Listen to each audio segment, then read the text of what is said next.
Music by DUDE. Speak Black to Me. Speak Black to Me, a dynamic space of Black discourse where we engage in the process of elevating and transforming the mind. My name is Kumba Jawo. I am a third-year law student studying at Legacy University, the Gambia. Thank you. Good afternoon, Speak Black to Me.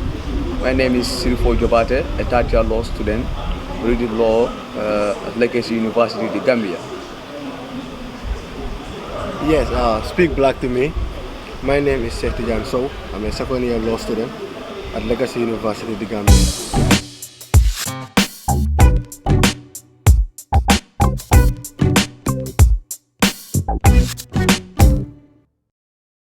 Yes, thank you so much. I opted for law because I think that it is through law that I can fight for justice, that peace can be maintained, likewise certain things can be put in place. Because if you look at the laws we are having right now, are all a reflection of, colonialism. They are colonial. It's a reflection of a colonial consequence. We encounter the common law, equity, and some statutes that are enacted in Britain, and they are imposed on us. And we have right now no choice than to be with them. But I think even being with them, if we have indigenous lawyers, if we have black lawyers, they could change these laws through what we call a legal reforms, systems. For example, we have what we call the Law Reform Act in the Gambia. That Law Reform Act will have to look at, having established a commission we have to look at laws of the Gambia, laws that are not reflecting our realities, our socio-economic and cultural realities, so that they will be able to change them to reflect our realities, that is our culture, our social life, our political life, and so on and so on. So I'm studying law to be able to take part in that crusade, to make sure that if I become perhaps an attorney general or a minister at some point, I will table bills that will change some of these laws to reflect our own wishes and aspirations. So if I'm not able to become an attorney also, I will fight in the court of laws to advance arguments, solid ones for that matter, that our own realities need to be reflected and laws need to be interpreted to have our own realities. And the other thing is, I think the colonial project was not just instituted just like that. Laws were used to legalize whatever they are doing. So these laws, structured them very well. It rooted their structures in Africa. So they use law to be able to oppress us. They use law rather, to do certain things. So it seems as if law was the starting point, and if that is so, we need to go back there. We need to, look at the thinkings that influence those laws, the kind of philosophies, the kind of thoughts and precepts that inform those laws, and those laws are, subsequently used to oppress us and to do as they wish. So we need to go back, change those laws, change the institutions that are set up by those laws, likewise also change the policies then that reflects their thinking, that reflects all that they have. For example, when I started studying law, we used to like the likes of A.V. Dicey, John Locke, Baron de Montesquieu and others. But later on we realized that all these great principles, rule of law, constitutionalism, separation of power, social contract and all those things are a reflection of thinkers that are not from our own people. So it's begs the question that whether our own people were thinking then. So if they weren't thinking, what were they doing? Because all these great principles couldn't have come from them. So it is time for us to unearth, for us to excavate, black voices that are perhaps behind these great principles and all those things. So I think there are black voices that are behind it. So, but we wouldn't know, or we can't know if we don't dig them. And studying law will give me that opportunity to dig those things. Yeah. So I think even though we have our universities set up in a colonial consequence fashion, but still, if we are learned in those fashion, we'll be able to understand how they set up the system, because you can't fight for something that you don't know. You have to be first informed of the system, then you can be able to fight against the system. So I think studying law is an opportunity to lead me to that direction. How might the law that you talk about be different from the colonial law that you currently have to learn and experience in this country? Yes, these laws we talk about will reflect our cultural, socio-economic and political realities. How that will happen is that once a law is introduced, for example, by the elected representatives of the people, there is something we call sensitization. We sensitize our people, and our people need to put their voice up, so that their voices will be taken up and they will be reflected in those laws. And consultations will happen.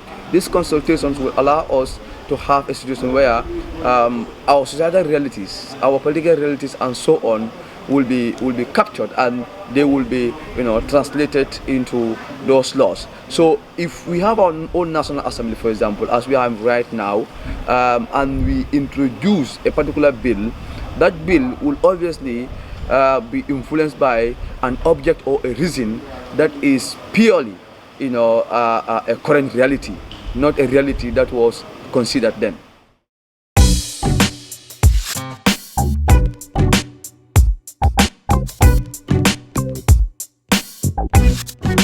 Thank you so much, Doctor, for that wonderful question. As a black woman in law, I am reading law because I believe that women can do it. Because people have this notion of saying that it's only the men that can do these things, especially reading law. It's only men that can go to court, to fight for justice. But I am saying contrary to that. I am saying no to that. Women can do better. Man, I believe women can do it. It's only the basic education that you need. It's only a matter of time that you need to go to university or a college to learn what law is all about. And I believe we all have the great minds, to learn law and be able to practice law in the future. So I believe I can stand for women and even men in court, because I know I have the ability and the capabilities to do it as a woman. So I'm against this notion of saying that women cannot do it, especially black women being marginalized. You only have to go to get married. You only have to get married to a man and satisfy the needs and do all the household jobs, and that's it. But to me, I am saying no to that. We can do better and we can do great things together, because women are very powerful. So this is why I take it upon myself to read law, because initially when I wanted to read law, my parents were like, do you think you can do it? Law is meant for men. And in fact, you're going to get married, you don't have time to do all these things. But I was like, no. Once men can do it, it's the same brain that they have, that I have. I believe that I can do it, and I believe in myself, and I will do it. That is the thing that is pushing me still to make sure that I read law, and I'm going to make sure that I complete my university, have a bachelor's degree, go to the law school, and be able to defend my people, especially the black people. This is the thing that is motivating me to read law.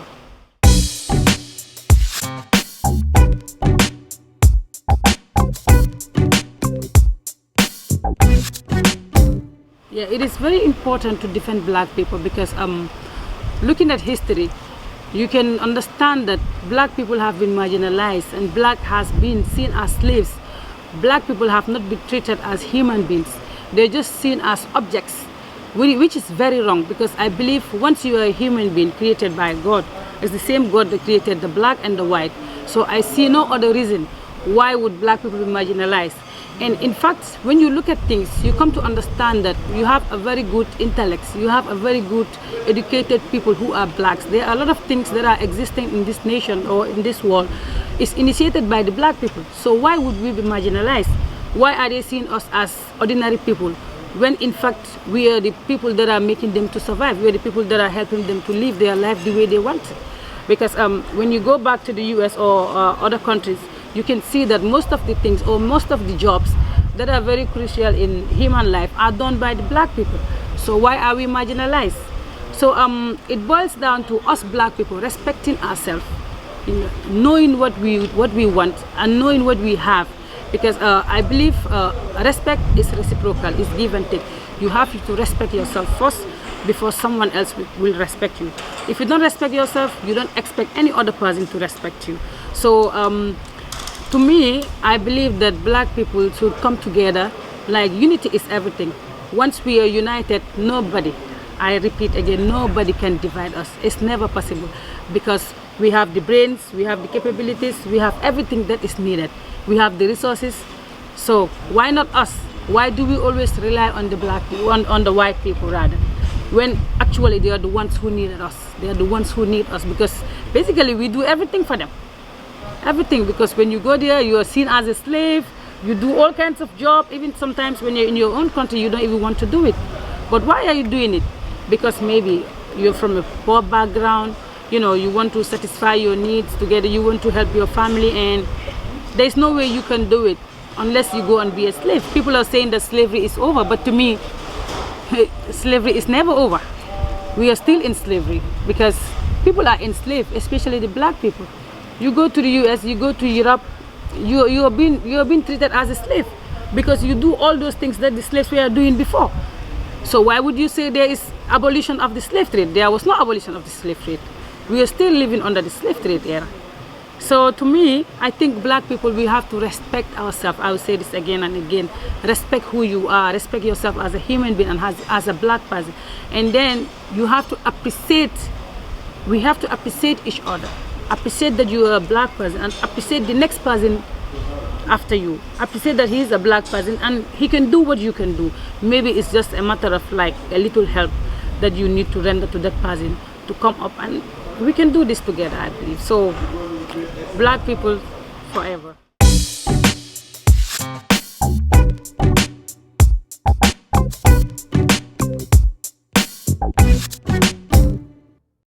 I choose to study law because I think, the law is the most powerful tool to change the narrative, to change the status quo. Because all the problems we are facing now, they are instituted by law, safe to say. Because, we work back to colonialism, all the problems we are facing, throughout the African continent. They passed in laws, they came up with laws that were subverting the African people. A classical example is this: you go to South Africa, the apartheid problem. They instituted law that were not in favor of the black people in their own land. So you walk through Africa to other different African jurisdictions, you see that the colonial powers, they use the law to subvert our system. They use the law to make us believe that we are inferior. So, and that was a major problem. So I believe that I have reasons to believe that the most important thing that we should do to change the status quo is to go and interrogate the law, because these were the institutions they used to subvert our system. We were having institutions at the time, but they make us believe that the institutions we were having at that time were not good enough. So they polluted our minds. And Carter G. Woodson talked about this in a greater extent in his book written in 1933, the book Mixed Education of the Negro. In the Mixed Education of the Negro, the writer talks about how the mind is conditioned to believe that you are inferior. And René Descartes also was right. He said, I think, therefore I am. So they made us believe that we are inferior. They make us believe that we are worthless. They make us believe that the institutions we are having, our cultural practices and everything socially, our social structure was not good enough. So they made us believe that these things are not good enough. So we need to pack those things and take their own things. And that is causing the problem we are having. So unless and until that we realize that these things that are given to us is not ours, and we need to give it back to them and take our own hours and take create our own institution, part our own way, the problems we are facing will never become a thing of the past. Another problem talking about the decolonization of the mind. I will give you a reference of a book written by Ngugi wa Thiong'o talking about the decolonization of the mind. So, the African problem, I believe, or the black problem, is a question of the mind. And, I believe to a greater extent that, we oftentimes we talk about changing the mind. Africans, we need to change our mindset, we need to change our mind. You know, yes, we need to change our mind and we need to change our mindset, but we don't even realize that the problem we are having is a question of the mind. And you know, the most difficult thing in this world is to change your mind, because you need your mind to change your mind. You cannot change your mind with your hand. You cannot change your mind with your heart. You can only change your mind with your mind. So if you fail to realize that the problem you are having is in the mind, then it will be a problem. And you know, blacks everywhere around the world, black everywhere across the globe, should realize that, you know, we are blacks and we don't worship a lesser god. You know, we don't worship a lesser god, and you know, we form part of this world, and we are integral part of the world. And black everywhere, regardless of where you find yourself, whether in the United States, whether in the UK, you are African. And Kwame Nkrumah talks about it to a greater extent during the independence of Ghana in 1958. He said, in 1957, sorry, he said, I am African not because I was born in Africa, but Africa is born in me. So if you are born in America or United Kingdom or anywhere, you are still an African as far as I am concerned. So these borders that were bequeathed to us to make us believe that no, you are not from here or you are not from here, it's just a fallacy. It doesn't exist. So we need to realize that we need to put a stop to that. And you know, education will help us do this thing. And some of the things we are doing, these things, these discussions we are having with Speak Black to Me and you know, Homecoming, these are the things that will help us navigate through these problems we are having. So we should not think that these things we are doing is small, or you know, whatever the black community is trying to do, they make us believe these things are small. But we should not think that way, because we should understand that the manner in which you do little things determine the manner in which you do big things. So we need to realize that, you know, we are over 1 billion of us in the African continent, and the black people, you know, we have been doing great things. We have great thinkers. You know, you go to law, you go to all disciplines. We have black people who were doing extremely well in these areas. You have Prof. Elias of Nigeria, you have the likes of Dr. Kwame Nkrumah. These people, they were very instrumental. They were very instrumental in the social fiber and in the socio-economic and body politics of their own countries. So we should question our mind, you know, and ask ourselves some basic things. You know, what are we doing to make sure that the African nation, the African community will move forward? What are we doing to make sure that these people looking down to us should stop? What are we doing to make sure that we build our own institution, create our own policies and strategies that will at least propel us to the destination where we are looking for? And I think law will help to do these things, because you know, the laws we are having, you know, you go back to the common laws, you know when the colonials were living, they made sure that they create an environment that will protect their interest in Africa. And Kwame Nkrumah wrote about this in his book titled The Imperialism. So he made us understand that they are living, but they are creating institutions that will protect their interests. So they still have interest in Africa. And you know, the then president of America, Ronald Reagan, said it clearly: America does what is in America's best interest. And all these colonial powers, they do what is in their best interest. So you know, it was in that context that you have the land laws, the inviolability of the title deeds, the banking industry, whether you're talking about the Barclays Bank here, the Standard Chartered, all these things were institutions, were policies designed to make sure that their interest in Africa was not interfered with. So we have to break that barrier. We have to attack those things, but we should not, you know, just sit back, be talking about these things and without taking action. We need to take action.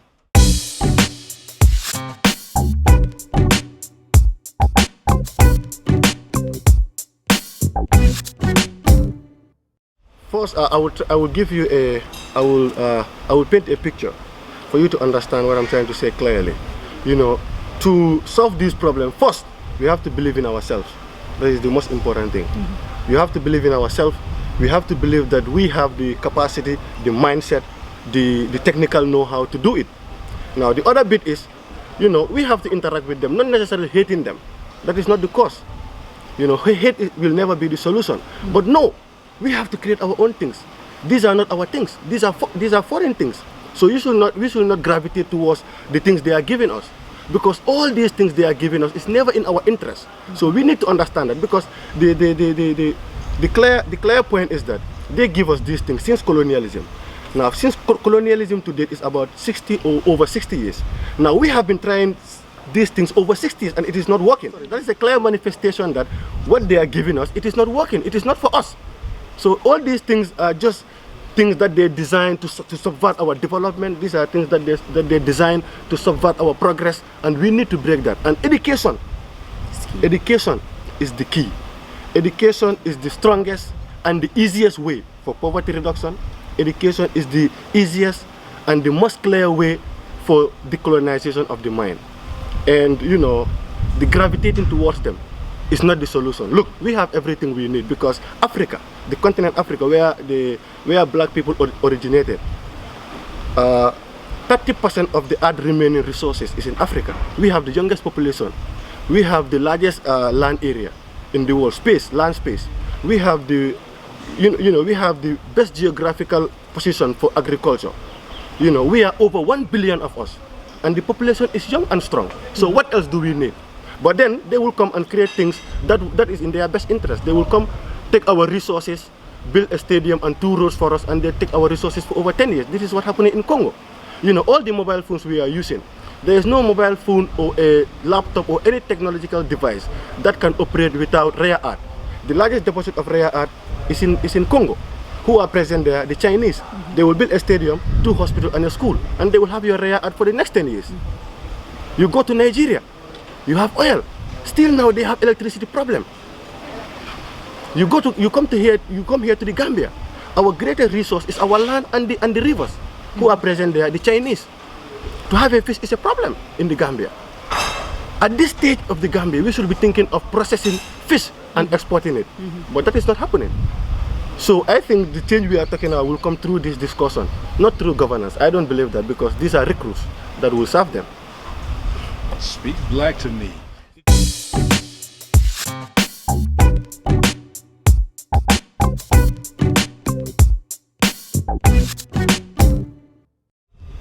Yeah, well, I think my brother here said I've spoken well about, trying to deconstruct what was built, what was constructed. If we deconstruct what was constructed, I think the African mind need to, in the process of this deconstruction, need to have plans to construct again our own systems. Because you can remember very well what they call in America the Jim Crow laws. Right, the Jim Crow laws, you remember them very well. They are laws that, put blacks in a very, low and inferior conditions, right? So your mind is conditioned not to think in a certain way. Likewise, the South African apartheid. In fact, I think apartheid was instituted by law. You have the Native Lands Act of 1913 of South Africa, because South Africa, was established as a union or as a nation in 1910, by an act of parliament. So in 1913, they have to come up with a law called the Native Land Act and so on. So the Gambia is no different from that. Laws were used to institute this particular, institutions and so on.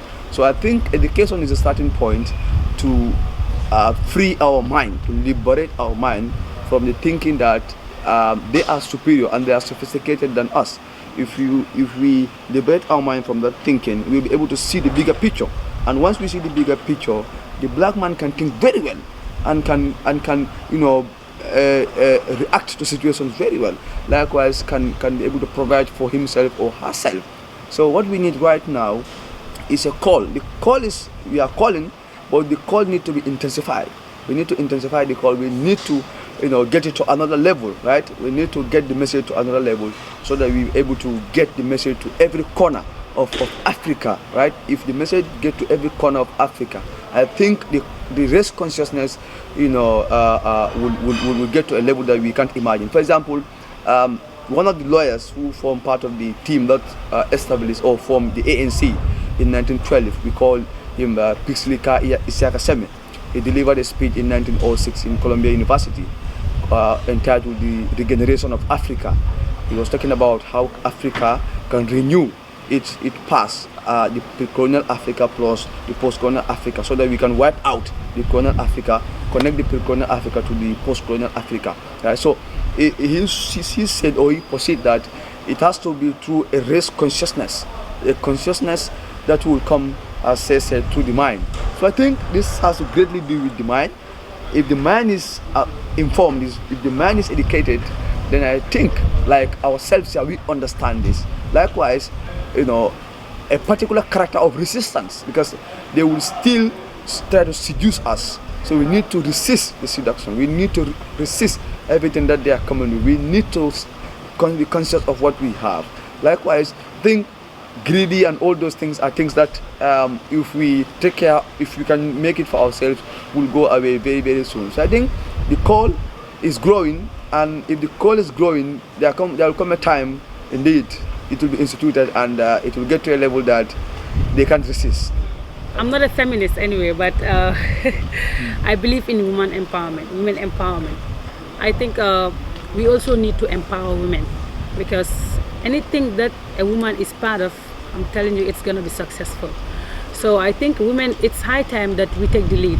Women should not always be at the back. The men should also try to empower women, because they should believe in the women. They should believe in us that we can do it. But if we are not included in things that are happening in our societies, I don't believe that the society can move forward. So my belief is women need to be included in all social activities, in everything that is happening in a nation or in a country, so that the country can go forward, because I believe that we can do it.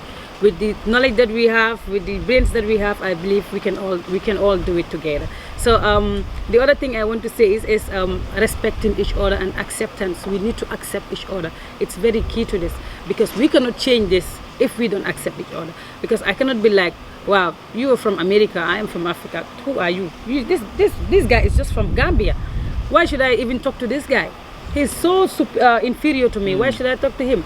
So this all boils down to acceptance. We need to accept and respect each other, respect what we have, because you might know something that I don't know. I might be in the Gambia, I know something that you don't know. But collectively, when we come together, we can make sure that we have the best that we want, because it is said that great minds think alike.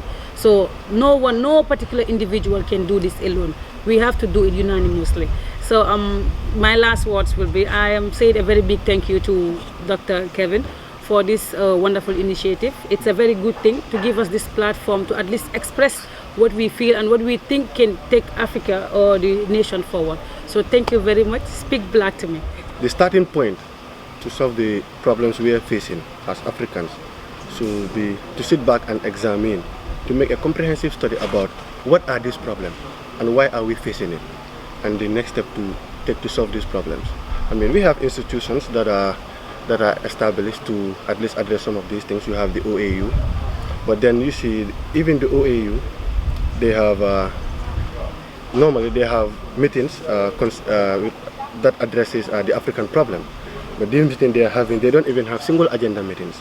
They have multiple agenda meetings about things that are really secondary to the African problem. So we need to address that.